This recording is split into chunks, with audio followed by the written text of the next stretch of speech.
Hi, everyone. This is Raquel. Hi, and this is Jennifer. Welcome to Madness Cafe. This is a feminist podcast where we talk about women's issues, politics, and health and wellness. And where those issues intersect.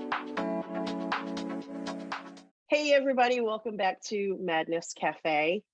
Today, Jennifer and I are going to do another What's on Our Minds episode. There's a lot on our minds right now. Is there a lot? In fact, there's probably a lot on our minds all the time, but we're going to narrow it down a little bit and talk about 3-ish issues each that are on our minds right now. You want to go first? Okay, I'll start with one that comes up for me, and this comes up for me a lot.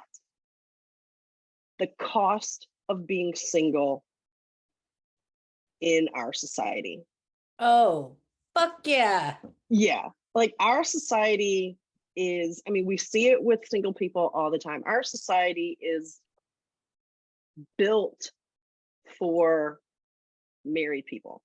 And literally the nuclear family, if we're going to get really specific, because it's not just that it's built for people to be in community. It really isn't, because then it would be, people have their grandparents living with them, an extended family. No, that's not what our particular society is built for.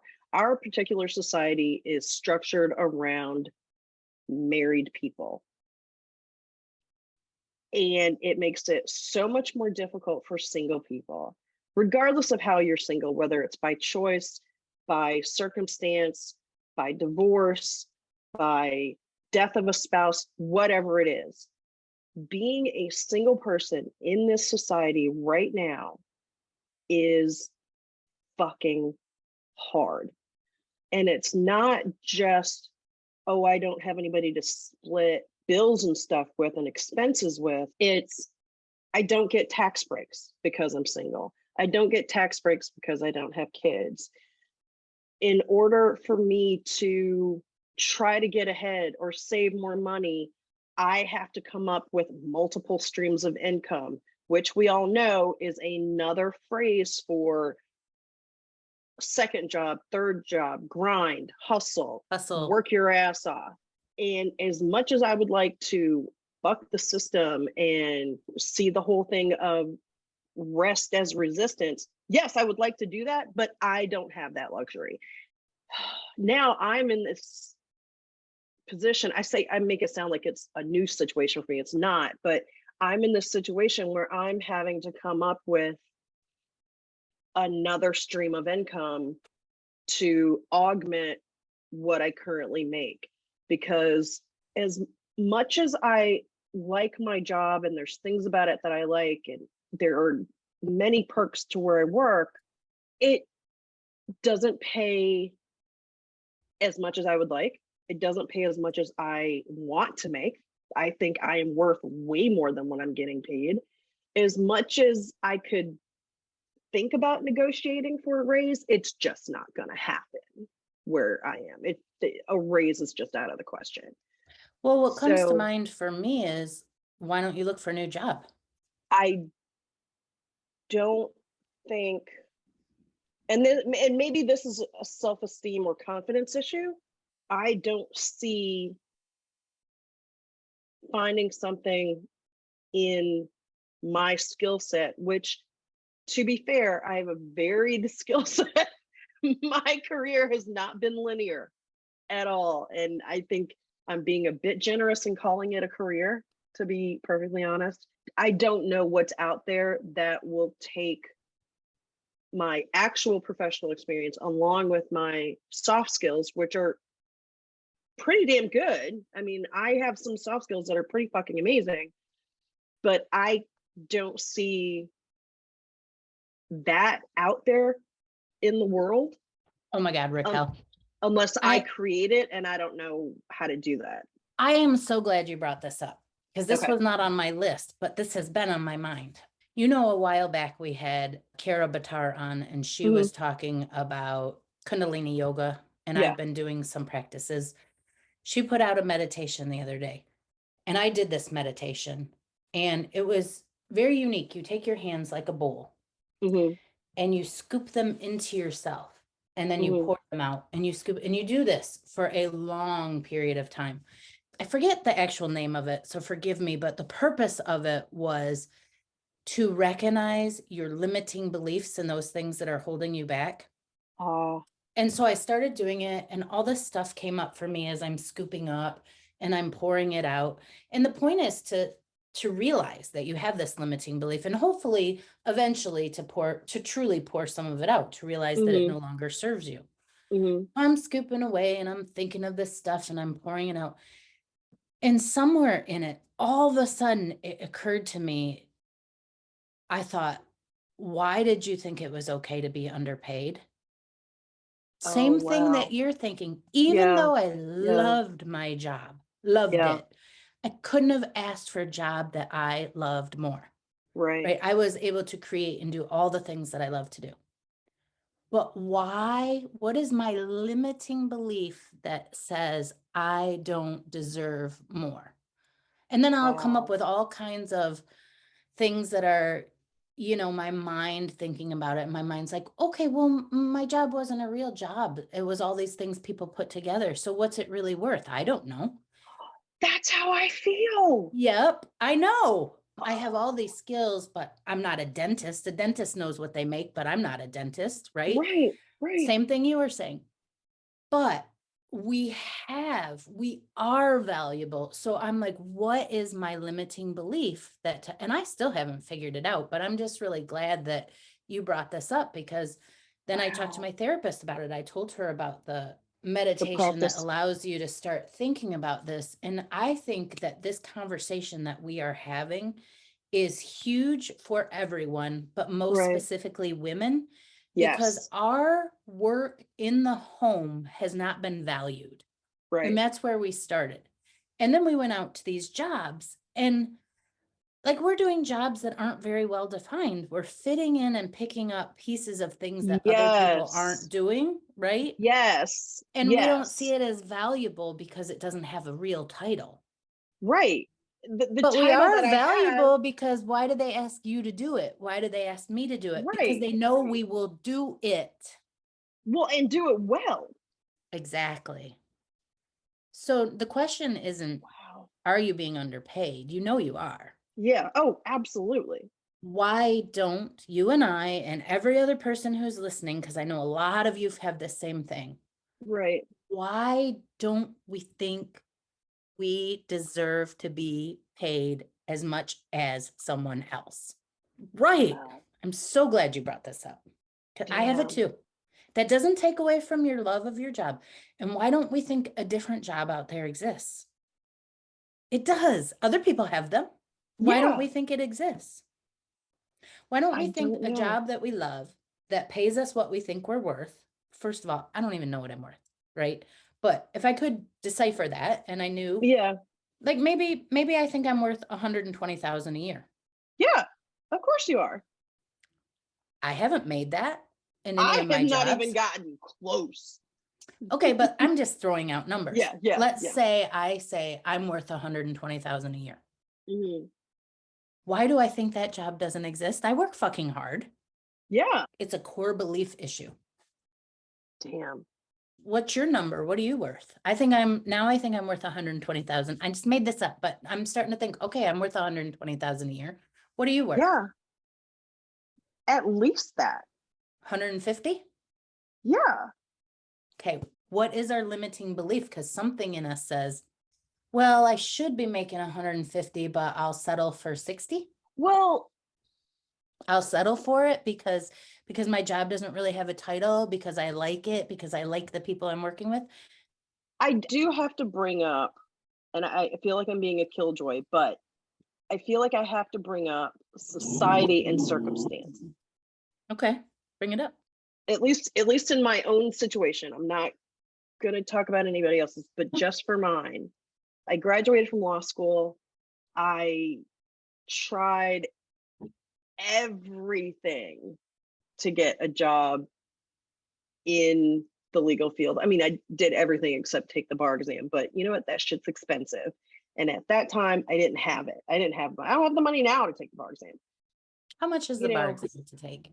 it's like, well, considering I graduated from law school, oh God, 27 years ago. Oh God, it's about $800. So Yeah. what I want people to realize who are listening to this, $800 can change your life. It can stop you Hmm. and it can allow you to move forward. Exactly. Exactly. $800. Yeah. Yeah.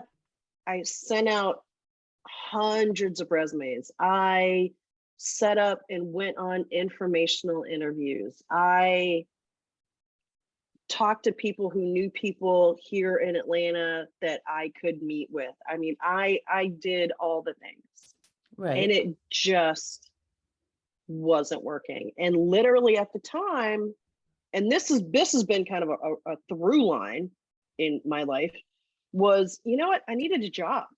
I Right. Of needed a job to course. pay the bills. So I couldn't wait for all of that to come through.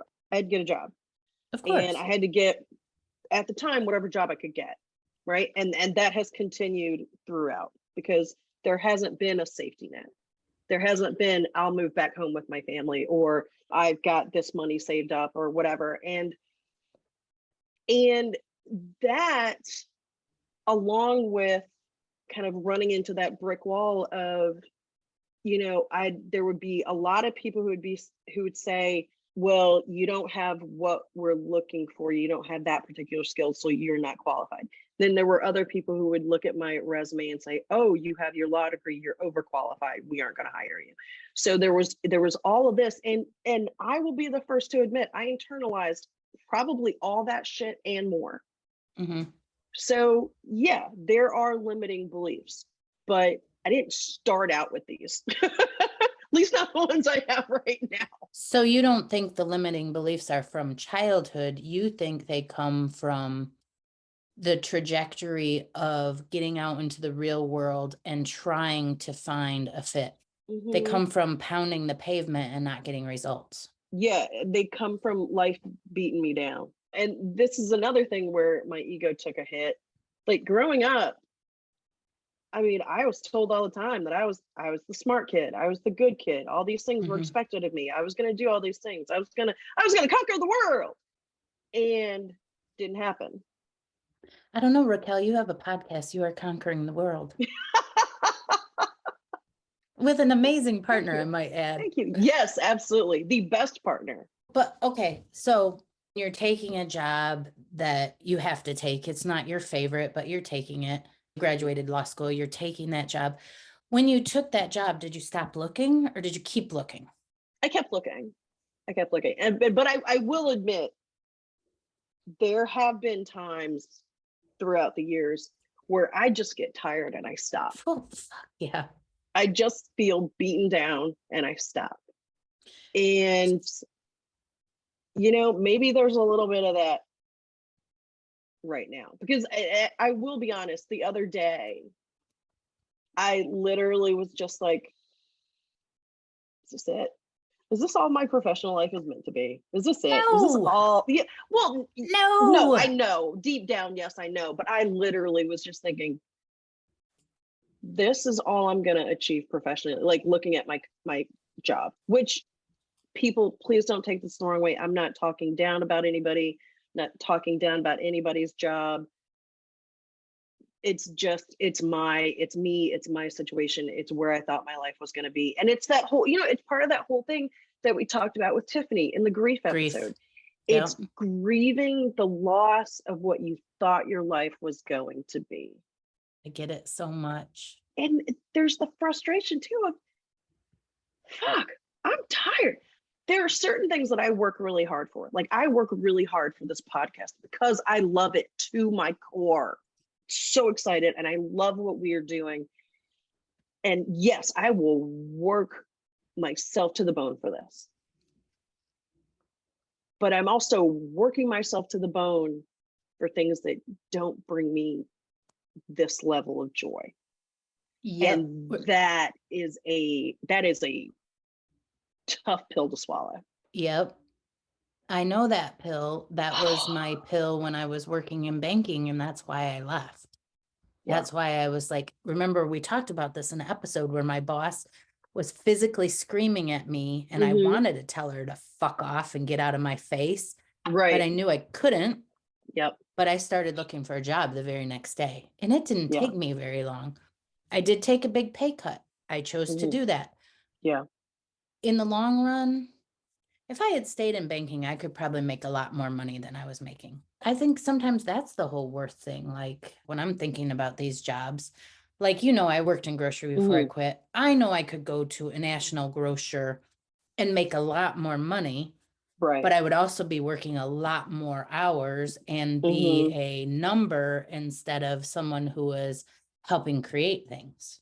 Right. So to me, that was always kind of a trade-off. Yeah. I would also never miss the thing of my kids. I could go to my boss and say, hey, my kids have a field trip. He'd say, have fun, tell the kids hi. You don't get that when you work in some. So to me, the trade-off for making the big salary always made sense. But as I was doing that exercise, I was like, have I been selling myself short? Yeah. I don't know. I don't know the answer. I do know that I have been selling myself short. And I probably have been selling myself short for probably the last 30 years, to be honest, in a lot of ways. I mean, it's really hard. And the only thing that I can see to ease this burden is to add another thing onto the plate, which is trying to find another stream of income. Here I am, I'm going to get back into the hustle and work multiple jobs again. Or we could get the podcast to start producing some income. That would be amazing. Oh my God. The dream would be that this will pay each of us at least the equivalent of what of we a job. make at a full-time job. Yeah, at least. Okay, so I have to put some thought in that because I have been remiss at doing my part of the work to set that up. So I will start working on that a little bit more. Well, thank you. Trust me, this was not any sort of like, this is no dig on you at all. No, with the but we podcast. haven't even mentioned to our audience that we have a thing set up called, what's it called? Buy me a cup of coffee or. Yeah, buy me a cup of coffee. And we also have merch. So people could donate to that if they wanted to help support us. So maybe we need to be a little bit more proactive about letting people know. One of the things I want to do is set up a website for us, and I haven't worked on that, but I could. Okay. Okay. People, you heard it here. Stay tuned. Yes. And buy us a cup of coffee. You can find it on our Instagram. What's the thing called? A link tree? In bio. Yeah, there's link tree in our bio. And you can click on that and you can buy us a cup of coffee. That would help. We're not actually going to drink the coffee. We're going to use the money to fund all of the things that we want to do. Yeah, because right now we actually spend money making the podcast. Yeah, we do. But that's okay because we love it. Well, Raquel, you started out what's on your mind with saying being single pissed you off? No, being single. Or the cost of being single pisses me off. Yeah. If we go back to that, if you had to say in a nutshell, what is the cost of being single? What are like the top two-ish things that finances are huge. It all comes down to me. Because you don't have a partner pitching because some I don't have a partner, which that isn't a guarantee that a partner is going to chip in. True. Yeah. I don't have whatever the safety net is, whether it's a partner who chips in or the ability to save enough for that to be in my safety net. It's been shown, and I'll link to an article that I started reading about this. It has been shown that it is much more difficult for single people to save an emergency fund. Because one person is paying for the rent, the electric, the cable, whereas if you have two people living there, you're the car splitting all that. insurance. Yeah, exactly. For sure. I get it. Exactly. That leads really well into my first topic, because that is one of the things that pisses me off about being divorced. Okay. Because I live in a house, my ex-husband lives in a house. We both were making a pretty decent living. If we lived in a house together, we could actually have some cash. That Yeah. has bothered me. That isn't what my topic was about. But when you brought that up, I thought, oh, this is kind of what I want to talk about a little bit too.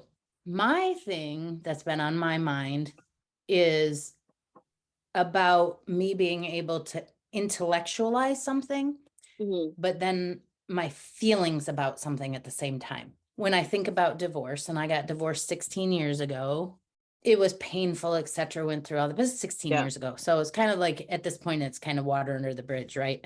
Right. But lately, my kids have been spending a lot of time with their dad, which I really want them to do because I want them to have healthy, loving, supportive relationship with their father. So intellectually, I'm like, this is awesome. Last night they went to a haunted house together. They had a really good time. They ran into other relatives of ours and they had this big fun thing. And I was like, but I didn't get to go, Oh no. Yeah. right? Yeah. Intellectually, I'm like, yes, this is so good for my kids. I can only speak for myself, but this is where I think I failed myself in like nurturing my own feelings. Hmm. Is intellectually this is great. I Yeah. want my I even want my ex-husband to have a good time. He Yeah. didn't have a great childhood. Going to a haunted house, I see that. I'm like, that's wonderful for him. How Yeah. fun, how exciting. Perfect. I love that they went. I love that they ran into the relatives. At the same time, not mutually exclusive. My little feelings were like, I want to go too. Right. And Right. that's the shitty part of divorce, right? I want to go. I want to go have fun in the haunted house. I don't even like haunted houses, by the way. I hate them. Yeah. And I do so many things with my kids that my ex-husband doesn't get to be involved in or isn't wanting to be involved in or Yeah. whatever. But it's just like, it's FOMO, fear of missing out. It's like, Mm. I don't want to miss anything. When they Right. were little, the first year we were divorced, my ex-husband took the kids to a pumpkin patch Hmm. without me, Hmm. and I lost my shit. I was Oh like, no. how dare you take my kid to a pumpkin patch before I get to? Oh, Oh I no. lost my shit. Oh Like, no. seriously. And then, 16 years, I matured a little bit. And of course, they're going to do some things without me. But Yeah. I just thought it was really interesting that I would say for years, I have sort of stuffed those feelings down and just kept Yeah. myself in the very intellectual. Yes, this is cool. They should be doing this. And what I want to say to other people in the same situation is it's okay for both to be true at the same time. And I don't want them to come and go, oh, mom, you come too. It wouldn't have been feasible for me to go. And I don't want my kids to feel guilty. I don't want my kids to feel sad. I'm just having feelings about it. Yeah. And I'm learning to like live through those feelings and have them be okay. They don't need to be fixed. Nobody needs to Yeah. fix this for me. Yeah. Right. That's huge, Yeah. Jennifer. I'm just Wow. having I want to go to the haunted house. And the truth is, I don't want to go to the haunted house. I hate this stuff. It's so scary. I hate it. Yep. Yep. Yep. Oh, I totally get that. I Yeah. totally get that. Yeah. But So, you know yeah. what? I think the fact that you're acknowledging it and you're realizing that it's okay to feel it, it's not going to kill me. Mm-mm. That's a benefit of therapy. That is growth. Look at you. Woo, woo, woo. Growth. So, yeah, those kind of tied in because the being single, the being divorced, FOMO stuff, seriously, one of the things that pisses me off the most is how much money we could have. Yeah. Because we Damn. wouldn't have 2 electric bills, 2 cable bills. We'd be living in a home together, raising our children. This has absolutely nothing to do with should we actually be living in a home together, because we Right. probably shouldn't. Exactly. This is just Exactly. me bemoaning the fact that we could have more money if we weren't both Yep. single. To that point, I'm not saying, oh God, I need to go get married, Right. because that's not what I'm saying either. You No, I know, know. yeah, nope, not, no, no, no, no. Well, I don't know about marriage anymore. Yeah, I don't think it's in the cards for me. If you had asked me even 5 years ago, if I would be okay with not ever getting married. The very thought of not getting married was, I saw it as that would mean that there was something wrong with me, that no Mhm. one would choose me, that no one would want to spend their life with me, right? Like that's the way that I thought. Not, do I want to spend my life with that person? It was, oh, someone's not choosing me. That's where all that was for me at that point. Yeah. Now I'm like, I mean, yeah, I would like to have a companion and have some man in my life who's like, oh, Raquel, you're the best thing since sliced bread, and I feel the same way about him. But do I want to settle for somebody that I don't feel that way about? No, No, you don't. no, because I've already done that a million and a half times, and I don't want to do that anymore. Okay, Raquel, what's so great about sliced bread? I mean, seriously, they have bread knives for a reason, right? Like you can slice it any way you want it. Like you can have a big, thick piece, or if you want just a nice little thin piece of toast, you're cutting it exactly the way you want it, right? I just don't get that saying. I say a lot of sayings on here that I know, I love probably it. You don't make a teach me lot of sense. things. That one about the horse sweating in church still gets Oh me. yeah, yeah. So the other day I was running and I was listening to Shani Silver's podcast. Basically, the title, I'm paraphrasing, was I had to get divorced to be equal in my marriage. Have you heard that Oh yeah, one? yeah, yeah. I have. It was so good. So I started thinking about you and me. And we had talked about marriage before, and the word spinster came up. And you said Oh, something about spinster. And I said, I love the word spinster. I don't like the word divorcee. And I know I don't get to be a spinster because I was married. And there's part of me that would rather be a spinster. And then there's part of you that was like, oh, I've never been married. Nobody chose me, blah, blah. So like we all have these feelings towards these labels. And I mm-hmm. was thinking about that as I was running and I was listening to Shani talk to her about this. Shani had never been married. This woman had been divorced. She felt she had to go through a divorce to get any sort of equality in her marriage. She was talking about how she would never, ever get married again. And I listened to that and I thought, damn, this woman's speaking some real truth here. Because again, Wow. we're going to go back to our worth as a woman. We have not been valued or compensated for the work we do in the home, right? Mm-hmm. Mm-hmm. And this isn't true of every marriage, so don't come at me, people, like Raquel likes to say, but most of the time now when you're married or you're in a relationship and the man is working and the woman is working, the woman is still picking up the majority of the household Yes. work. Even in the case where Raquel and I are single and we're both doing our work in our own home ourselves, Mm-hmm. we add a man into that mix. That doesn't seem to be helping that. No, no. Because right now I just clean up after me. I don't want to clean up after two people. Well, that would be part of marriage, probably. I mean, Yeah. and I'll be fair. I have a little brother who does a ton of cleaning in his home. He likes his house to Mm, be spotless. He likes to clean. He does that. There are men that do all kinds of stuff like that. right. Mm-hmm. But a lot of women lately have been talking about the inequality of getting up, getting the kids to school, going to work, coming home, making the dinner, or figuring, maybe not even making the dinner, getting takeout, but at least figuring it out, like Yep. doing all of that labor for the family. Yep. And Exactly. all of that is uncompensated. It's not necessarily valued in the same way. And I think that's why we have those beliefs. We Mm-hmm. haven't learned that our work is valuable. Yeah. Yeah. Yeah. That makes sense. You and I both fell into roles where we are helping our boss. Our boss is coming to us when there's things that need to be done. In a Mm-hmm. way, it parallels to a marriage. Like we are supporting the boss to Yeah. do the work. So therefore, our work is not as valuable as the boss's work, right? That It is doesn't very earn as true. much compensation. We're in that support role. Does the Mm-hmm. support role deserve? I don't know. It's a huge topic, really. Yeah. Yeah. Wow. It's a lot to chew on.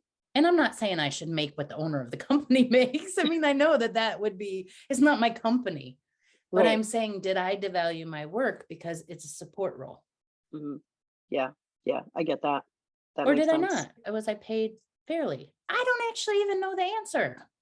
Yeah. Well, and like you said, it's hard to figure that out when your job is it's not a standard position. Like you can't look up, oh, the job definition for blah is blah, and here's the range of salary for that job. I mean, when your job is an amalgamation of lots of different things, it's hard to then say. what? It is interesting that you and I both fell into those same type of careers. Yeah. However, we're both people pleasers. There you go. That's right? it. Overachievers. For sure. All right, probably enough Craziness. said on that. What's your second topic? Okay, so my second topic, and this kind of ties in a little bit too, is I feel like I'm being confronted with the same lessons over and over and over and over again and over and over. And so whenever I first start thinking about this, because trust me, this comes up a lot for me, because apparently I'm hard-headed. I keep thinking I'm just going around in a circle. I'm just going around in a circle. Why haven't I learned the lesson? Oh my God, why does this keep coming up for me? Oh my God, oh my God, oh my God. But then I have to remember what I heard on another podcast. It's the idea that you're not going around in a circle, it's a spiral. So you're not in the exact same spot every time. It's a little bit different. So instead of being like right here in the same plane the whole time, you're in a slightly different plane because you're in a different part of the spiral. You're coming around to the same point, sort of, but it's slightly different because you have learned part of the lesson. You just have more of the lesson to learn. I feel like this comes up for me so much with finances. Like, why am I not better with money? Why haven't I figured this out? Why do I know all these things that I should be doing, but I'm not doing them? And then I'm like, oh, but I don't make enough money. Well, why don't I make enough money? Why don't I do this? Why am I in the same place I was before? Blah, blah. And I'm not in the same place because I know more. And I am doing slightly different things, but it keeps coming up in a slightly different way. Or anything else, like my relationship with my mom, or my feelings about my weight, or I mean anything, you know. Okay, stop a second. Okay. So you said and you're not the only one, we all do this, by the way, but you said you have to keep learning the same lesson again and again and again, and then you brought up money. What's the lesson around money? That I should be better with it. That's not a lesson, that's a judgment. You're judging yourself. What's the lesson? That's not a lesson. That's Raquel judging Raquel and saying, oh, Raquel didn't do well. Okay, then that's a new thing for me. That you're saying that that's not the lesson, that's the judgment. Yeah, that's not a lesson. So then that's a judgment. So now I'm just confused because I don't all I know is, I mean, so maybe you haven't learned the lesson around the money. I'm not saying I know what it is. Yeah, I don't know what it is. Yeah. That's a Raquel judging Raquel and saying, oh, Raquel, number one, you don't make enough, but number two, you don't know how to manage your money, even though we both did budgets and we realized we didn't make enough money to pay our bills anyway, right? Right. So why are you judging you for that? Because it's easier to judge myself than it is to judge the forces that I don't have any control over. But how can you judge you when you don't have any control over it? Listeners, welcome to my therapy session. And this is what I'm like in therapy half the time. No, me too. So we don't have a lesson in money. What was the second one? The second was your feelings towards your mom. Well, I love my mom dearly, but she is who she is. She isn't going to change. No. Every once in a while, I still hope for the version of her that I needed as a little kid, and probably the version of her that I need now, which she can't give me. Got it. But what's the lesson? Oh, that's the lesson. She can't give me. Yeah. Fuck, I have that same one big time, big time. Yeah. So you say you have a repetitive pattern around that. So you had to learn that my mom can't give it to me. And then what do you do? I get really sad because I want her to be able to give it to me. I get really sad. Me too. I get frustrated. Me too. Then I get mad at her. Oh, fuck yeah, me too. Oh yeah, I get pissed. Like, why'd you make the choices you did? You know, blah. Why'd you do this? Why didn't you do that? Blah blah blah. I would have done something different. Didn't you know? Why didn't you think about the future? Blah blah. Yeah. Oh yeah. I mean, it is a litany of things that go through my head. You know, There is but such a thing as the mother wound. oh, I've got it. Me too. It is a gaping, sucking wound. God bless my mother, but there is a wound. Yeah, I know. I And love my mom too. that's part of the reason why I don't have kids. I am not cut out to be anybody's mother. Okay, so you said you have a repetitive nature around this. What is the repetitive nature that when you talk to her, you're expecting a different result? Not always, but yeah. Yeah, Yeah. me too.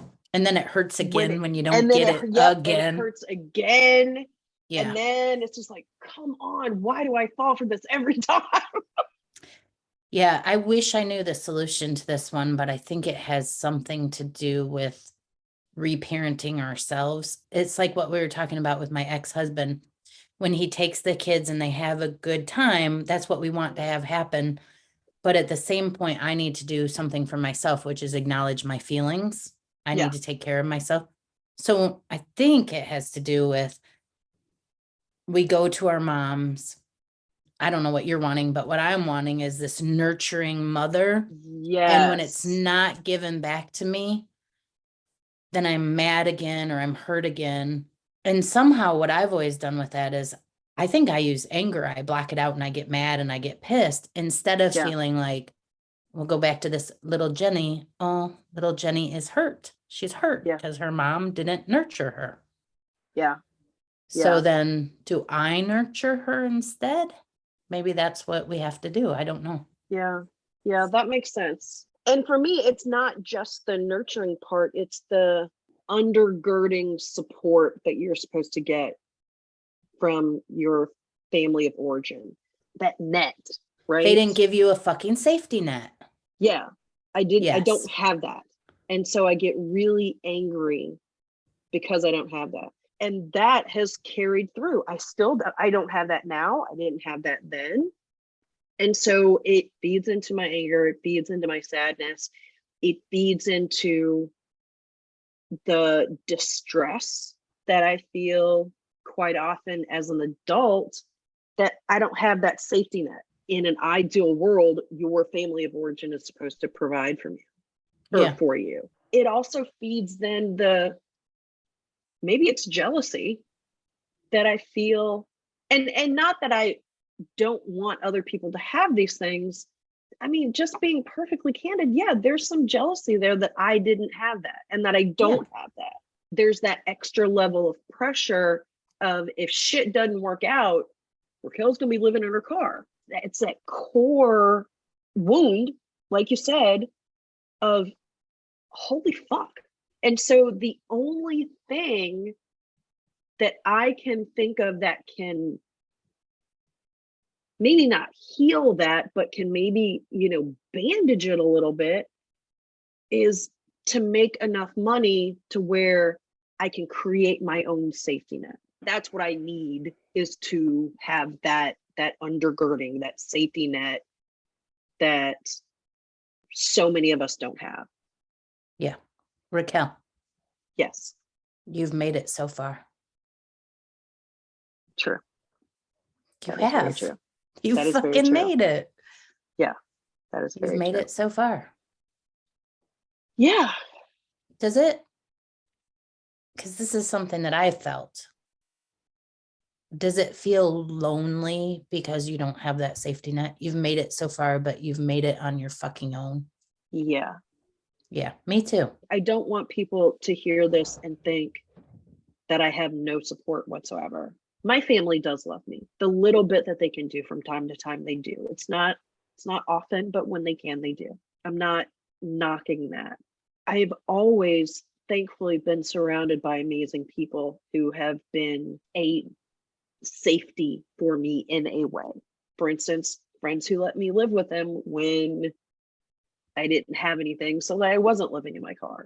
I do have people around me to catch me to some extent, but it's not the same, because it's not like I can be like, okay, I'm going to stay here for what, 2-3 years until I figure shit out, or Right. until the world decides to meet me where I am, or whatever.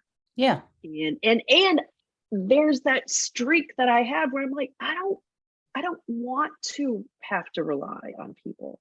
That's been a hard thing for me to work through in therapy too, because for the longest time I wouldn't ask for help. I mean, I'm better about asking help. I'm not perfect, but I'm better. I don't want to have to ask other people for help. I want to be able to do it all by myself. Yeah, but doing it all by yourself, it's lonely. Yeah. Trust me, I know. I'm speaking from experience here. Yeah. But I've read many times that this sort of super hyper independent streak of I can do it by myself, I don't need any help, yeah, I don't need people, blah. Like that whole thing, that's a trauma response. Yeah, totally makes sense. Hello. Yeah. And welcome to Therapy Hour with Raquel and Jennifer. Hey, I mean, our conversations have been incredibly valuable to me. Having a good friend to talk to is therapeutic. And also when I listen to other people's podcasts, that's beneficial to me as well. Mm-hmm. So I hope people are deriving benefit from listening to you and me ramble on about our stuff. Yeah. And honestly, just from friends of mine who share with me their experience of listening to our show, I think we are touching people, and I think we are encouraging people to think about these things, and we're encouraging people to think about other things in their own lives in maybe a different way or at all. At least we're helping ourselves. So exactly, there you go. More power to us. And buy us a cup of coffee. We'll just keep plugging that one. Go on our link, buy us a cup of coffee. Link tree on our Instagram. So what's your second one? My second one, to really cheer us up, I want to talk about death. Okay, let's do it. Let's dive right in. And the reason I want to talk about death is that my sister's death date was yesterday. She died on October 21st, 2001, which, as you all know, was 21 years ago. I've spent a lot of time with her daughter over the summer because I didn't have a job for the first time, and we were able to do some fun things. And I learned a little bit more about my sister, and I've been reading some books for the podcast and other things. And I've been thinking a lot about addiction, which is what my sister died of. My sister had an opioid addiction, but she had more addictions. She had alcohol and drugs and food and probably sex and lots of addictions. I've been thinking about it. There's a lot of shame around addiction. Yeah. A lot of shame. Yep. And I've been thinking about the way we look at addiction. And I would like to say that there's probably not one among us who doesn't have an addiction of some sort. It's just that some addictions are so much more socially acceptable. Like for me, my addiction is I have an addiction to work because that's where I derive all my self-value, or I'm going to put that in the past. That is where I have in the past derived my value from from work. So I worked too much, too many hours, but I also have an addiction to chocolate, and I continue to use it in that when I get upset or I'm not feeling great, or even boredom, to be truthful, or I'm feeling uncomfortable about something, I go to chocolate or sugar or something like that. I know that's an addiction. Actually, what you said, Raquel, really helped me with this. And this is what spurred this whole thought process for me. We were talking on one of the episodes, and I said my brother and sister, they emoted all over the place with their addictions. And you said, I think that was a buffer. And that was the first turn of this thought process for me. And that led me to do a little bit reading and order a book that we're going to have on the podcast in a bit. But it led me to realize that addiction is a buffer. It is a learned response. It is a self-soothing. And it led me to think, I use my addiction when I need to be self-soothed. But yet, because my sister's addiction was to alcohol, she had all this shame and this self-hatred. And all of that was useless. All of that was useless and destructive. And it probably ultimately led to her death. We could have delved into, instead of the alcoholism, what was it that she needed to be soothed from? What was she feeling that needed to be attended to? So I don't know if I'm saying all this right, but I've been thinking about my sister's death a lot, and my brother, but mostly my sister, because that's what's come up this summer. And the other thing I've been thinking is that I think my sister is helping from the other side. I have this strong feeling that I have been so anti help or like angry about my sister's death that I haven't really felt her presence. Weirdly enough, when I paint my nails, I think of my sister because my hands look like hers. Oh, wow. And so sometimes I paint my nails and I see my sister's hands, and it's this memory. And a lot of times I just push it out of my head, like my feelings. And I've been thinking lately, if I was open to the communication, maybe I would feel that presence and that help more. I don't know if I'm saying all this right. No, I think you're saying it really well. It all makes sense to me. It does. Yeah. Well, explain it back to me. I need to hear your wisdom. Because you've had this anger for so long, that anger served you for a while.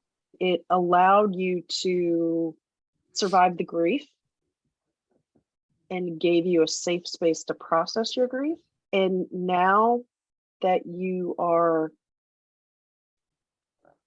going to therapy and you have another safe space, now you can start to recognize the anger for what it is and to work through it and let it go so that you can feel your sister's presence. It would feel so good to kind of let it go. I have to tell you, it's like a big fucking weight, but a weight I didn't realize I was carrying. Yeah. It would feel good to let it go. Yeah. I think. I get it. There are people in my life as well, people very close to me, and I haven't gone into detail on the show, but there are people very close to me as well who they're basically in recovery now, but have had addiction issues my entire life. And I carried so much anger for so long about that. And I mean, to be perfectly honest, there's probably still some anger around it because, decisions were made and not made, and results that I now live with because of decisions that other people made. I often thought in regards to my sister, and now I can kind of see the error of this line of thinking. And granted, it was 21 years ago. I've grown up a little bit, but I often thought, why did my sister choose drugs over her children, over me, her loving sister? I fucking adored her. Why did she choose drugs over us? Right? That thought has been on my mind forever. And now I kind of see it was not a one or the other. It wasn't a choice. It was that's not even a fair assumption.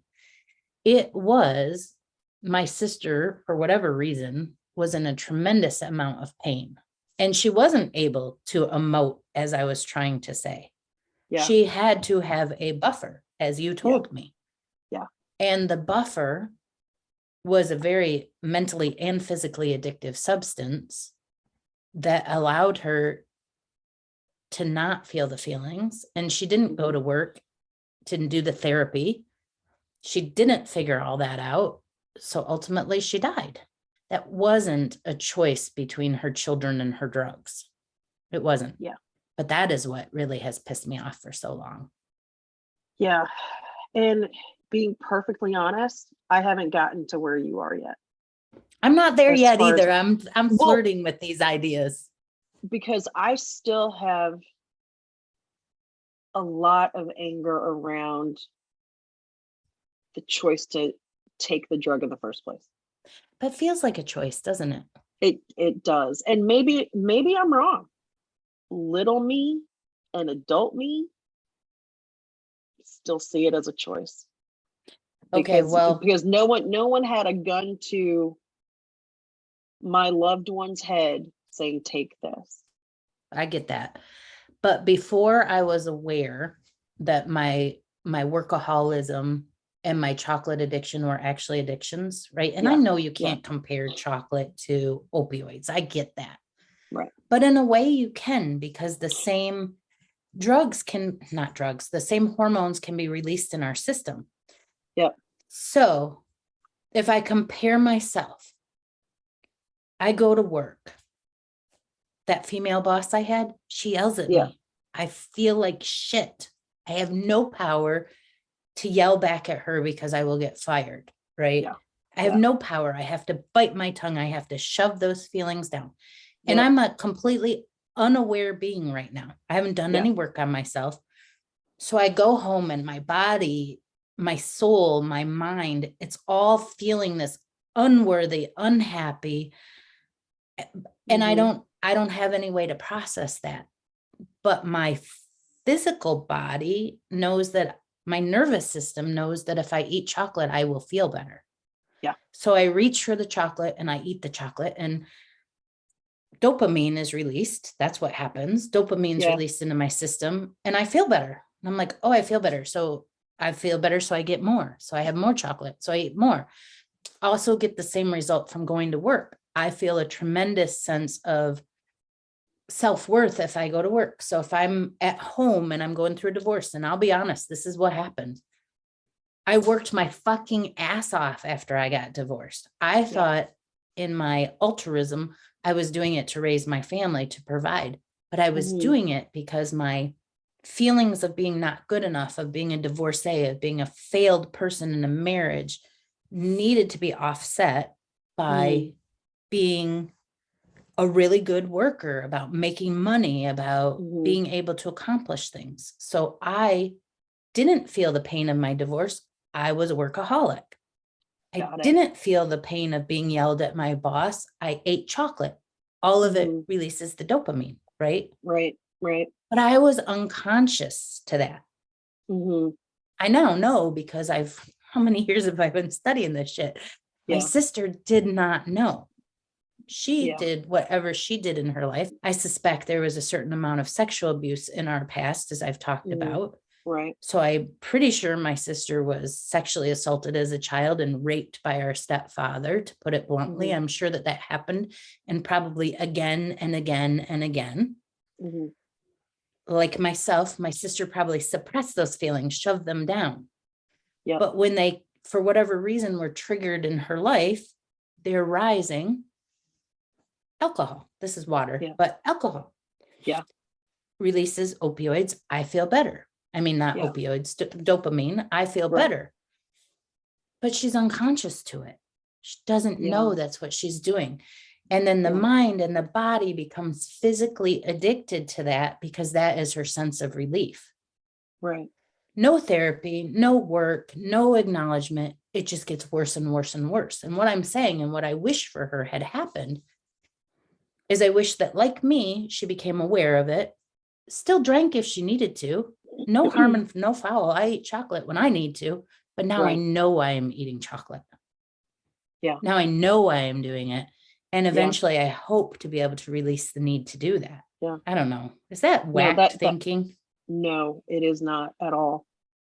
It isn't. So I think it's kind of out of their control. I don't think they're physically making the choice to drink the Yeah. alcohol. Like now I'm making the choice to eat the chocolate. I know what I'm Yeah. doing and Yeah. I need the relief. I'm saying to Right. myself, This has been a fucking shitty day and I need the relief. I'm going to eat some chocolate.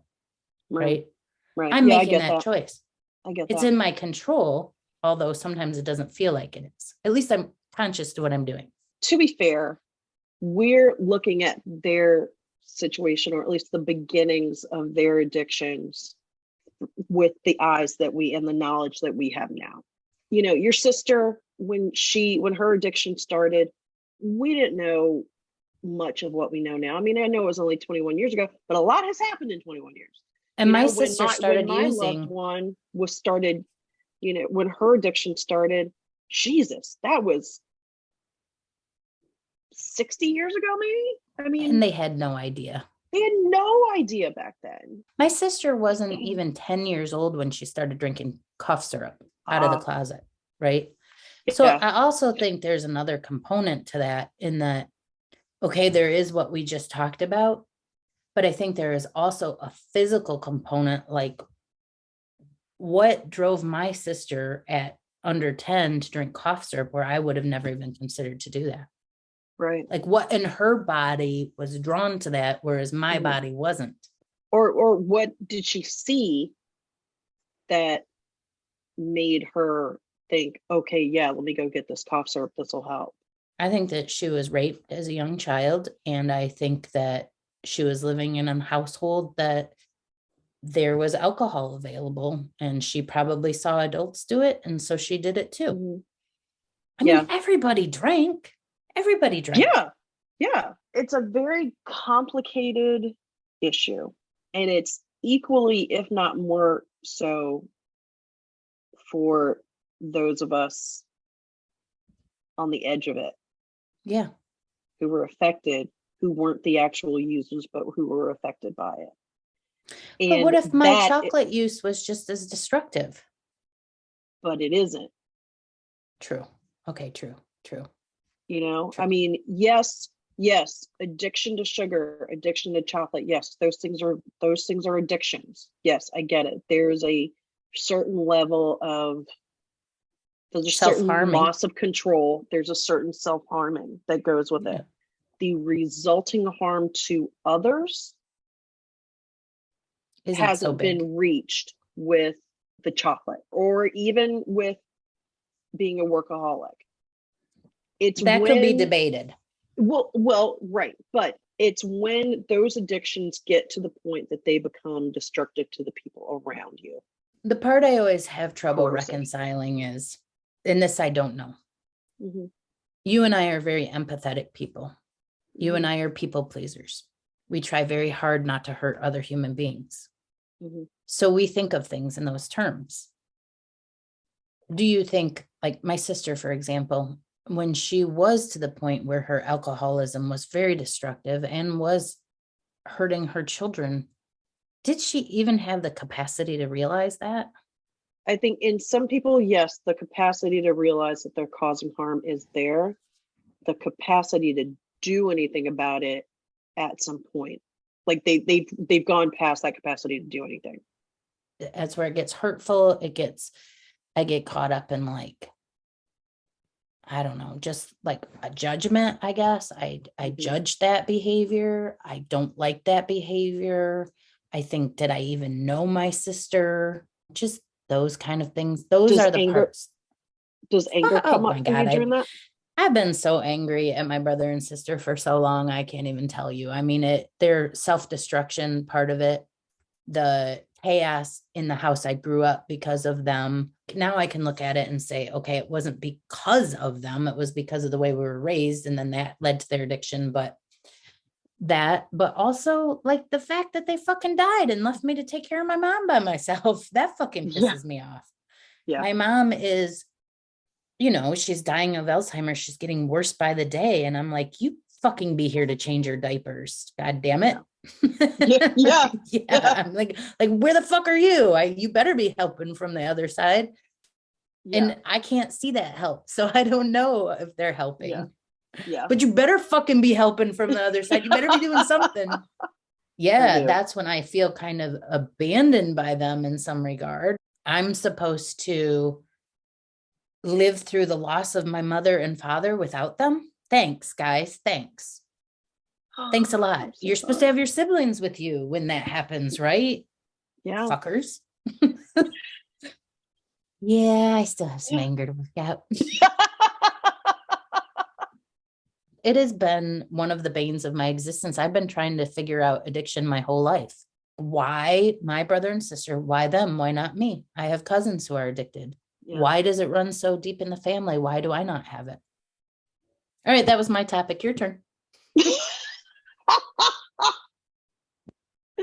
Oh, okay. Maybe I'll do something a little lighter. I don't know.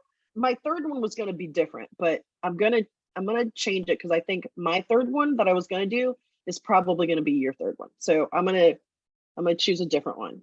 I doubt it. No, You think I'm going to talk about the election, but I'm not. you're not? No. Okay. Well, I'm still gonna change my third one. And maybe all of this just ties in together. And this may also have something to do with the election because God knows there are enough of this in the election. I am so sick of mediocre people failing upward. I just can't stand it. That totally has to do with the election. I just can't stand it. Oh my God. Yeah. And there's a book that I don't know if it's already out or if it's going to be out soon, but we have to do a book chat on it. It's basically about this. It's called Mediocre. And I think it's by Ijeoma Oluo. And oh my God, we need to read that at some point and talk about it. But I am just so sick of people who are mediocre at best being propelled through society and being successful. I see it all day, every day.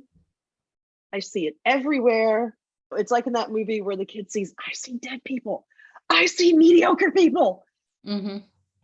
And it just drives me insane when I feel like I am literally working my ass off and have been for decades.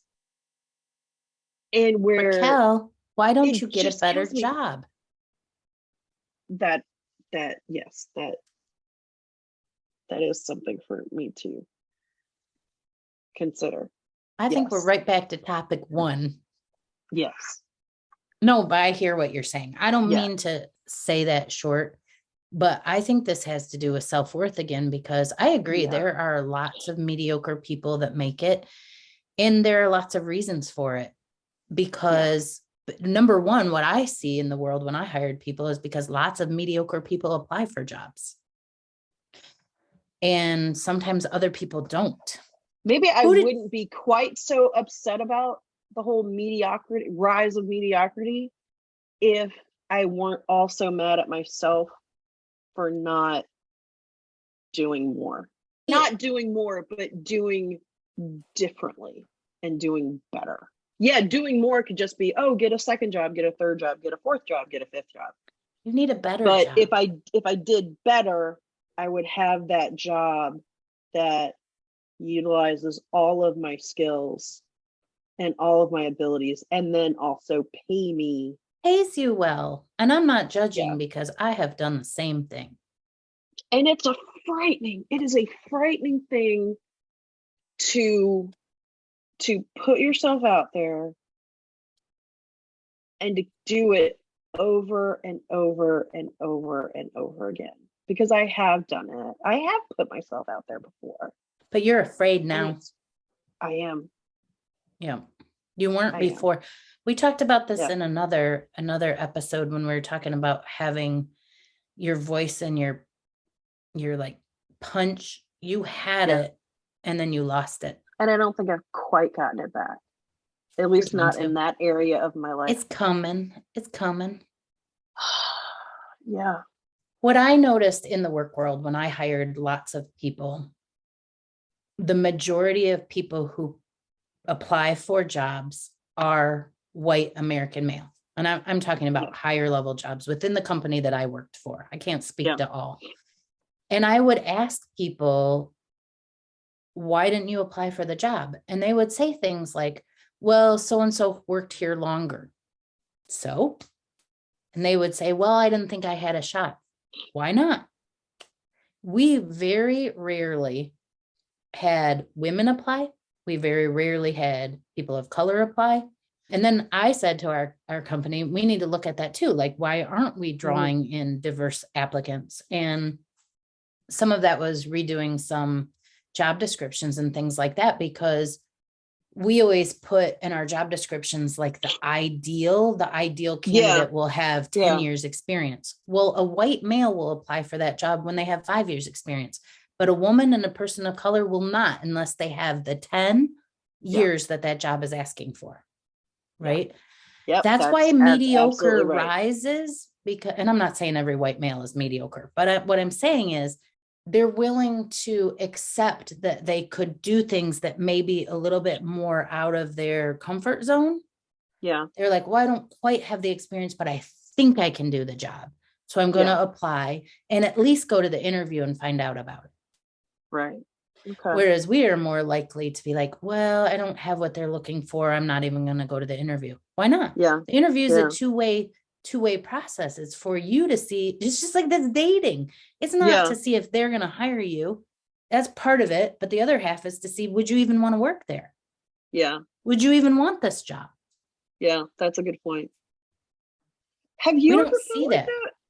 Have you ever like not applied for something because you? No, I don't have that. I know it's very strange. I don't know why I'm like this. As a young person, one of the things that I did every single weekend when we used to get a paper, even if I had a job, every Sunday I looked at want ads in the paper. I always did. I was fascinated with want ads.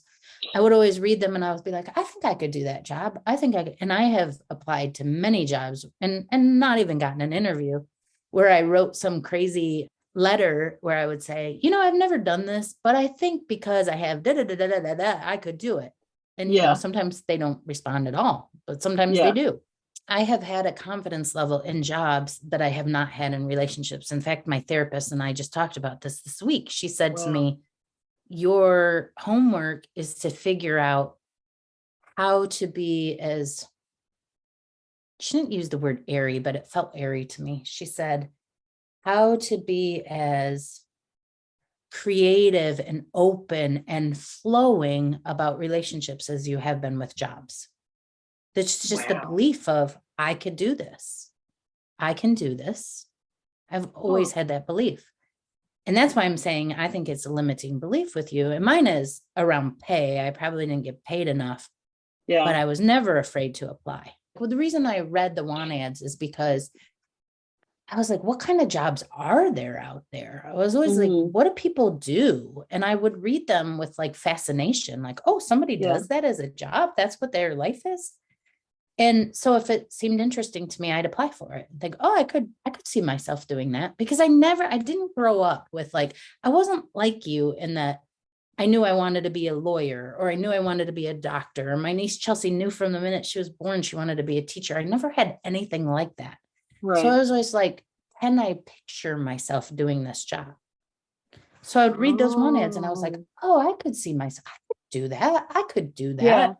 And then I would just apply for it. And then I would let it go, because I applied for so many. If I didn't hear, I didn't even remember I didn't hear, quite frankly. When I was leaving the bank and I knew I had a good paying job, this was the first time I knew I had time to like look for the kind of job I wanted. And at that time, I was really into studying yoga. And I was really, see how these things come back in my life too? Yeah. I was really into studying yoga and I was really into nutrition. So I was looking for jobs that had something to do with food.